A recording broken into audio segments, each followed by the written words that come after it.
This is day 1200, 1200 of the Arukh HaShulchan Yomi. If you'd like to sponsor upcoming Shir Mother HaShulchan Yomi, please come to me directly. It'd be greatly appreciated. Today, we are doing there, Simon Kuf Chaf, Sif Nun Zayin, and getting to Yirtz Hashem Kuf Chaf Aleph, Sif Gimel. Kuf Chaf Nun Zayin. With that, you should know, the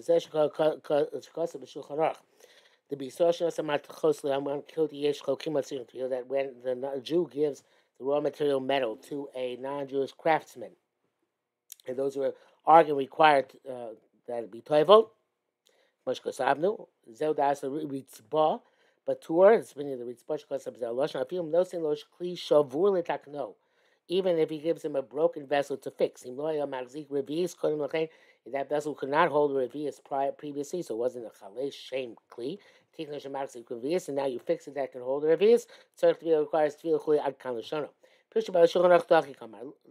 They explain Lumbi boy, but he saw matkos gruta os. It goes without saying that if the Jew gave just raw metal, slugs of metal. They made the non-Jew made the entire vessel to tzarch tvila that requires the toiveling. I feel cliche. You saw nishba, but even the vessel of a Jew which broke, can't hold a revius from the crack and below. So unless they saw matkos attacking a kli, and the Yisrael gave additional metals to fix the vessel, ganki tzarch tvila. Also, it has to be toivel. Yesh Chokim said those arguments for the Shison Nosan Matcho Sholo Kuliamas Veleke Deri Shoy Dein Tzarch Tvila. Those are that when the Yisrael gives his own metals, so everybody holds like the first opinion that does not require Tvila. Varitzba Lo Mairi Bezeh Cloud. Ritz was not talking about this. Kamnoso, he means to say Shakuti Umar Nasan Amatchos Mishalo technically is not a case where the non-Jewish craftsman put his own metal into the fix. Thus, that then it requires tvila. This is what he needs to say. Not only not just when he brought a fully formed vessel from a non-Jew. I feel clean even a Jewish keli, which broke. Jewish keli, the keli of a Jew, which broke. And the non-Jew fixed it from his own raw materials. Have a kli kuti. It's also like a non-Jew's kli. Avaminia, uman koner shakli. Lo maya klab. It's like uman koner shvakli. That's the bach. That you have to toivel it.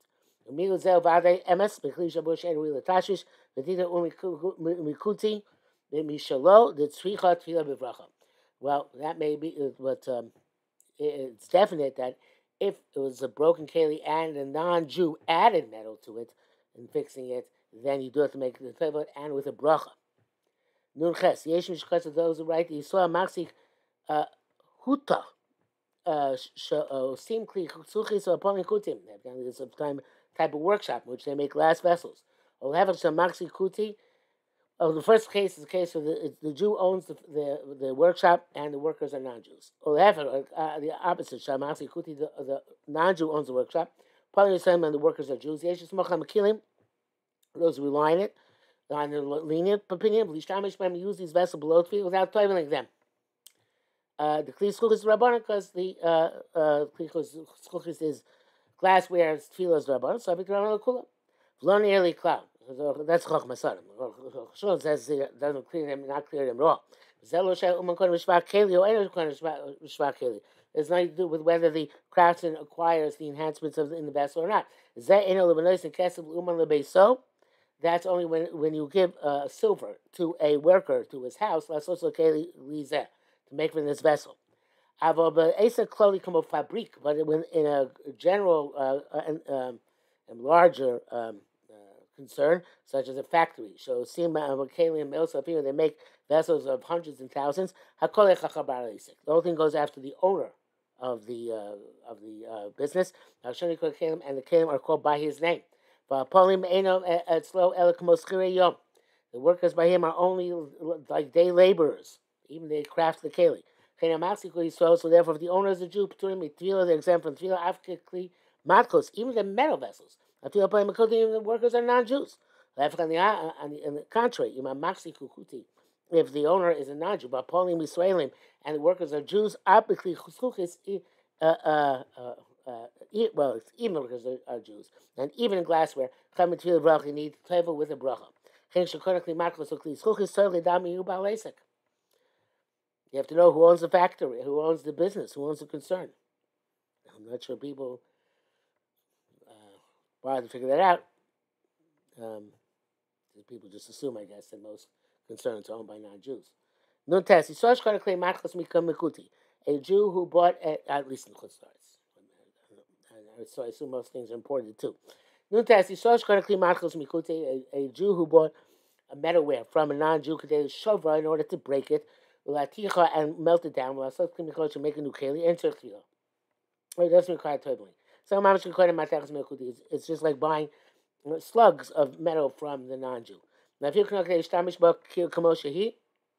if you bought in order to use it as is, and then you decide to melt it down, also doesn't require toiling. You can't say, well, since it already came chayiv in tefillah, because you bought it to use as is, you can't eliminate that obligation. Who cares? This is a new thing altogether. It's not relevant to make a gzeira here because you might come to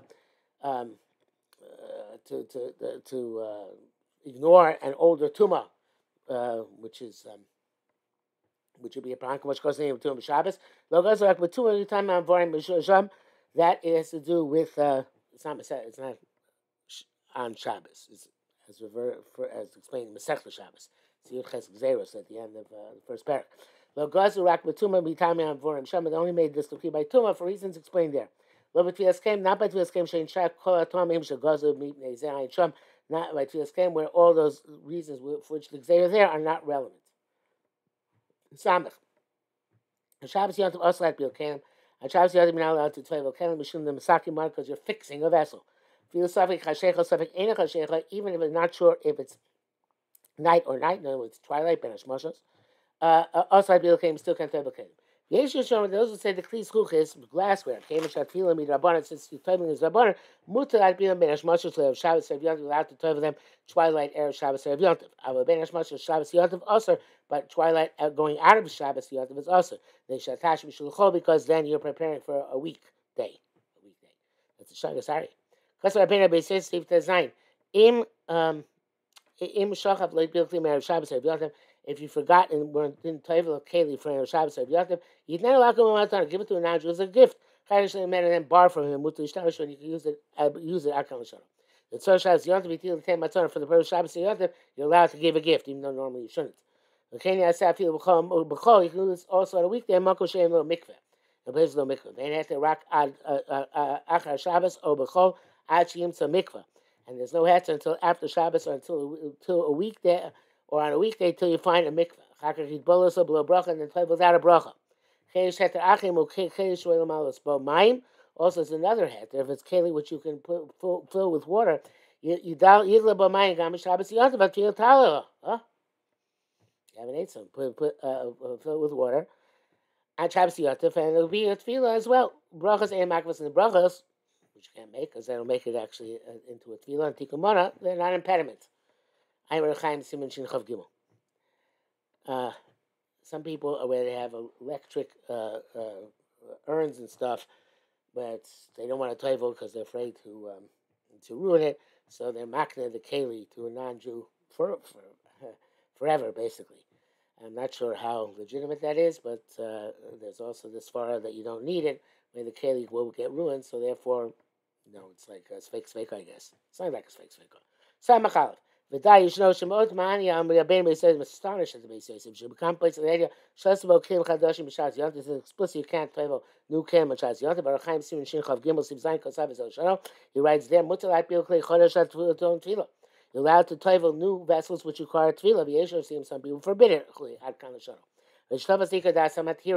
So he seems to there in Chaim to learn to say quite clearly. Doesn't seem. He says that you're allowed to do it. And it goes according to his opinion that the Arifa Rambam Perek of Gimel Shabbos Perek Dam Yontif Ain't this tefillah up with kli tumah looking chadashim. I Trump as iser toveling on Shabbos Yom Tov only applies to tamei kelim, not to new kelim. Really, she kind of chazabo. HaShulchan suggested here he changed his mind. Because whatever he wrote there is based on that which he assumed in the opinion of the Rambam that Tfilas Kelim is Rabbanim. But the Arukh HaShulchan already wrote way earlier in the Simon, Sif Dalit, that the Rambam also is still Raisa. But I feel you have the Rabbanim also, but besides that, even the Rabbanim also, because of Magim Mishnah Shem Rashba. They gave him the Kodim and a real Ishtamish Cloud that since beforehand it wasn't suitable to use at all. And he'd have the Rabbanim, okay, maybe it's only the Rabbanim. Nevertheless, having Masakin Gomer, absolutely fixing it by titling on Yontif. Below that, the Klish Nigma Velada Tuma Shitur Chazal Perk based debate. So it's not comparable to a Keli, which came to me with a Velada Tuma, which Chazal allowed you to toivel on Shabbos Yontif. But Sham really Ishtamish Chulin. There you can use it for Chulin prior to it being toivel. Mashing Yankai as opposed to here. All the Rishonim here wrote, all the Rishonim wrote it's also. Therefore, here he just paskin like the opinion which forbids it. Maybe that's case why the shagas we love paskin shagas. Sorry, they can toivo kli suchis during the twilight since it's rabbanon. That's the time of chinis, but there's another reason. Special halacha, anything which is under rabbanon, they weren't going to ben hashmashos. Avalo b'shas yontiv atzol, but that doesn't work for Shabbos yontiv itself.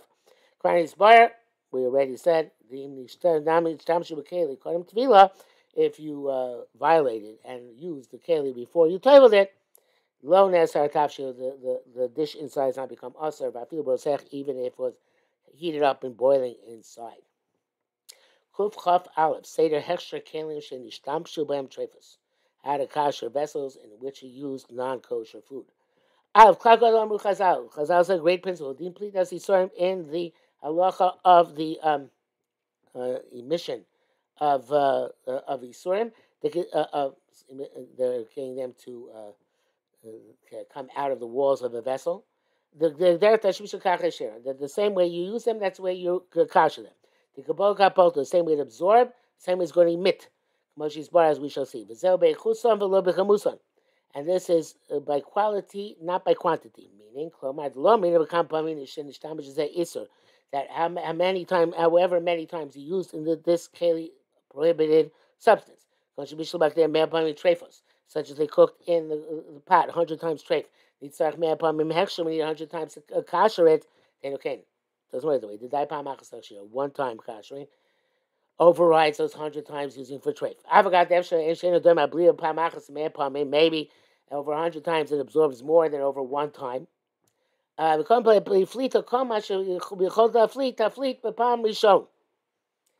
it can emit, it emits the first time you use it. It's not going to emit anything else. And even there's a little bit which residue which remains, it's not significant. Also the opposite. If you use iser in part of the keli in hot water, the entire keli requires hagol in hot water. Then it's called a keli because the absorption spreads in the entire vessel. Because she's supposed to also when you do libun, you kasher through making it white hot. As we shall see. And you don't be astounded that there are mats, tablecloths, placemats. Sometimes boiling hot prohibited substance falls on a kli rishon, on them. Allow them by washing them in what is a kli sheni, the washing machine. Since there's many cycles with soap and hot and cold. And they beat them, they agitate in the washing machines. Then they give off everything they absorb as if you boil them in a kli rishon. And even if you didn't use hot water and soap, it's possible to be effective. The kibbutz shani, because washing is different. The kibbutz k'mochen mafli chamin. That's just like it emits whatever is inside it when it's cold by rubbing, by scrubbing. So too, it also emits whatever absorbed which was hot. So scrubbing is a big deal here. And so it goes to Shri. The bracket says here, "V'chashin shows up is zava," the earthenware of a zava, which is used in order to absorb their emissions. At the time of Pam Shlishis B'Zachem B'Ayin Test, that you need 3 cycles in order to get it clean. The ain't Shem Kibbutz Akshiv, that's because there's no scrubbing. It's only rinsing. Avam Pishton Tumasa Nida, the Sham, Shetvasa Nida, but from linen, which was a flax, which was woven by Nida, the Sham Kasha. For that, it's difficult. The Pirish Rashi, if he keeps the Pamim Arbei, even wash it many times, ain't a Arukh HaShulchan, the saliva she used for the threads or whatever, doesn't come out between the card because it crusts in Shum. In Shuma Treifa, that's the case, so then usher fat. Near the Korik Marok, it congeals, it forms a crust like saliva. And so how are you getting that out? But if you're going to beat it, to agitate it, then that's going to work. Base. If you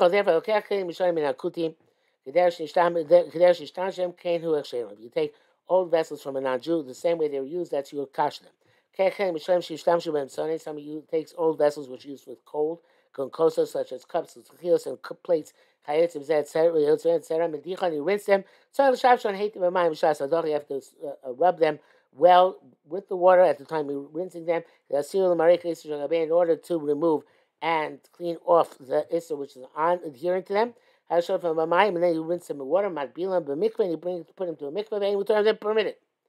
Usually, it says Roshlan seems me the Africa the Dover Tsoni Lachsh Ama Bikli Meis Leis Neswa Kli. Midam Kovish Kumbushal, even if you put those if it's something liquid, cold, in a keli for more than 24 hours, the keli comes usher, so that's an usher substance, because Kovish Kumbushal soak is the same thing as cooked. These are that's the case you take big bottles, come out flesher, low to any boadacha. The rinsing should not work. The Shema Mad Shema Isum Leis. Maybe the substance was there for more than 24 hours. The can't come 24 hours or more. The can't come loch Hashina law. Nevertheless, we're not concerned with this. The mashkoshel is enomotzin clouds with yain. There aren't many beverages which are also except for wine.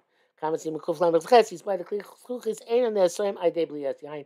And later on, I'm going to learn that glass vessels are not usher by absorbing wine with the shein chalakim because they're smooth. They don't absorb. The minig is clear to buy all sorts of types of glass vessels which have been used from the non-Jews. And you scrub it well, and rinse it with water, and everything is fine.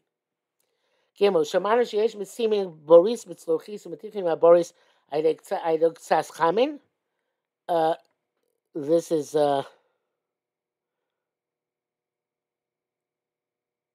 people who put soap in a plate, and they melt the boris, which is a type of soap, which I guess is made of forbidden fats back then, but with some hot water, and they use this to smear on themselves before they cut their hair, and then they rinse those plates very well. They use it to drink hot stuff.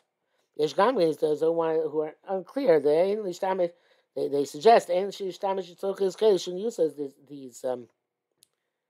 these plates. No, it's not true. People are meticulous about cleanliness. They probably have a special plate for this. So I guess only about non-Jews who did this, not the Jew. Non-Jews did this with their soap, and so therefore we should be chayshish for any plate that the plate was used for hot soap. So it says no. First of all, most people don't use their eating plates for cooking soap. But aklavadze, you don't leave the it's about glassware too. I realized that. Didn't say it before. They don't leave the soap there for 24 hours. Feel Masha May says the socket, even over 24 hours inside it, and says does become also. There's nothing which gives off a worse taste than soap. Chachamim forbade a pot which is not 24 hours, which is more than 24 hours old. Ashino says time gum, even though it gives an off taste. Same nation, Shavak, that's because at the time it got absorbed was the Shavak, so therefore they're Machmer. I believe it's Gam Lona Esra, but something which was Bolea, something Pogum. To begin with, never became Asr.